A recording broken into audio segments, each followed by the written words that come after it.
We're going to pick it up with 6:30 to go in the third. The Celtics up by 4. The ball rolls away from Tatum right to Kristaps Porzingis. Drills the three. Why not, Per? Here's Porzingis on the circus shot. As the ball rolled to me, I said, "This is destiny." I think that I would just let it fly, honestly, without thinking too much. Yeah, why not? Tatum get the assist on that? Let's go to 4:30 to go in the fourth. The Knicks down by 5 now. Jalen Brunson drives, floats it to Karl Anthony Towns, who lays it in, Perk. I love that two-man game between those guys. And look, big body Brunson looked like he had his legs back last night. OG Anunoby secures the rebound, gets the putback. Oh, man strength. Hands play there. Knicks take a My boy, Timor. And Ben Stiller, too, loving it. And then Brunson finds Hart. Great cut. Gets that off the glass. The Knicks go up 3 with 11:1 to go. Got a foul, got a foul, got a foul, got a foul, got a foul, got a foul, got a foul, got a foul. And yet, they did not. And this is what happened instead. The Celtics tied the game at 107. A clutch shot here from Jason Tatum. And so, naturally, without that foul, to overtime we go. Final minute of overtime now tied at 112. Porzingis, he hit it from the logo earlier. Got unlimited range, Malika, the most important player on the Boston Celtics. Ensuing Knicks possession here.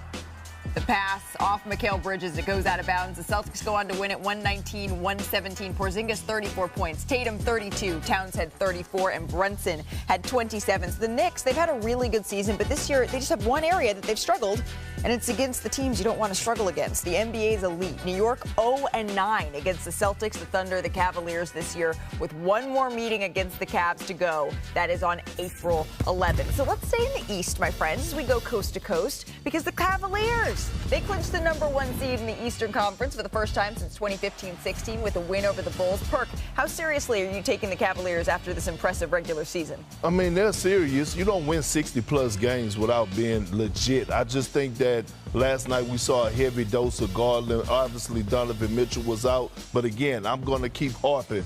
More Mobley.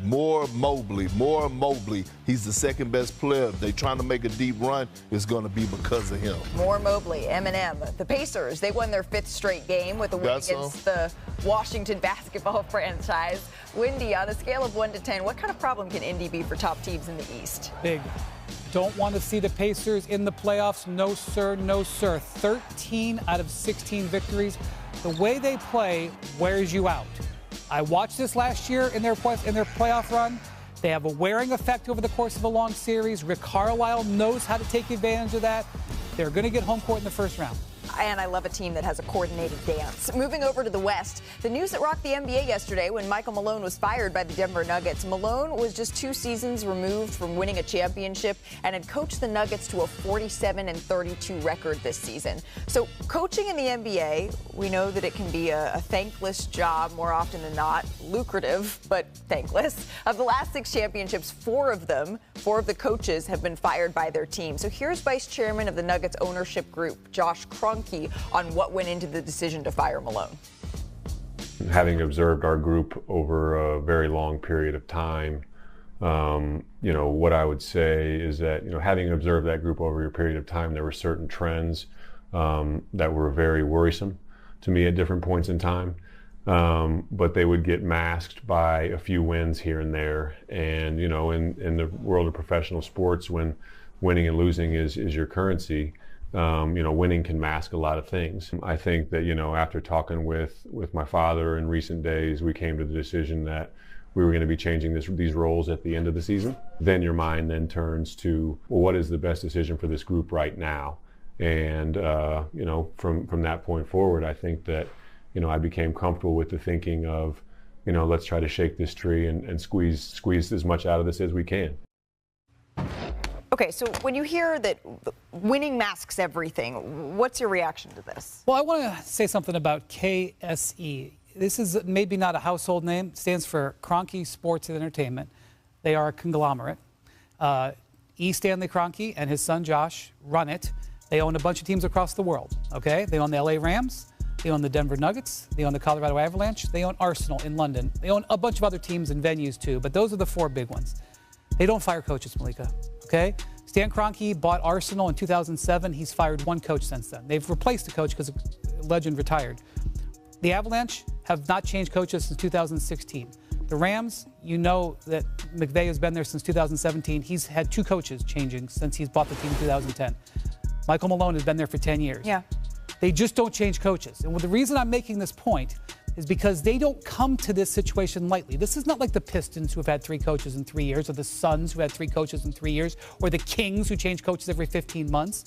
This is a team that is very, very careful with owners who are very, very cautious about ownership change or about coaching changes. So when they do this, you know they put a lot of thought into it.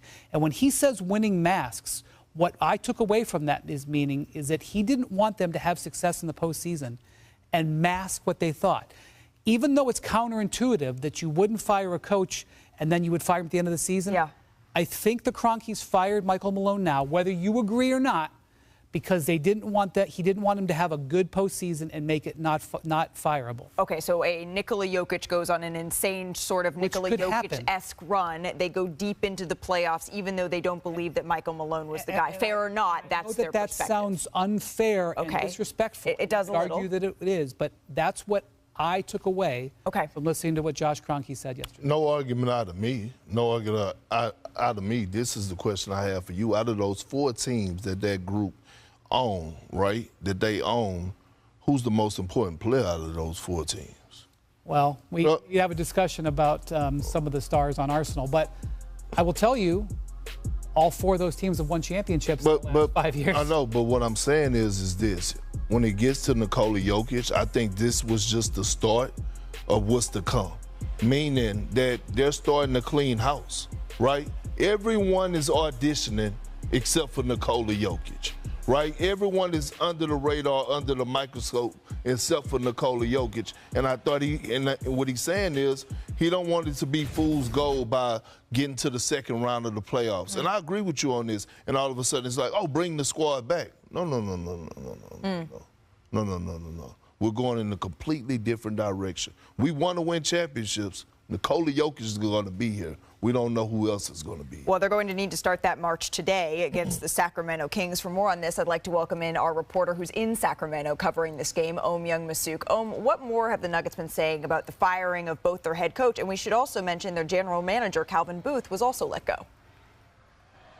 Yeah, Malika, even a day later, there are still people wondering exactly why did the Nuggets do this. I got a text from a Western Conference coach asking me what happened. Well, sources within the Nuggets organization told me management decided or ownership decided to make this move now because they were going to do it anyways after the season. But they felt like this team was not responding in the locker room. The vibes were down. Particularly on defense, they were not responding. They've taken a significant dip since the All-Star break. They've gone 11-13. And then there's the rift between Michael Malone and Calvin Booth, really largely over personnel. Booth wanted them to play the younger role players. And, of course, Malone wanted to go with veteran players. That was kind of what he won the championship with. It was described to me and everybody else as a Cold War out this franchise. And also, this gives the Nuggets a chance to take a look at David Adelman, a highly regarded coach in the league who's had interviews with openings in the past. This gives them a chance to get a look at Adelman with 3 games to go in the regular season and in the playoff run. They also want to give the best player in the world a chance to make a deep playoff run, and hopefully this will give them a shot in the arm, as it was described to me. Well, the best player in the world is in the fight to stay out of the play-in tournament, and it continues in earnest.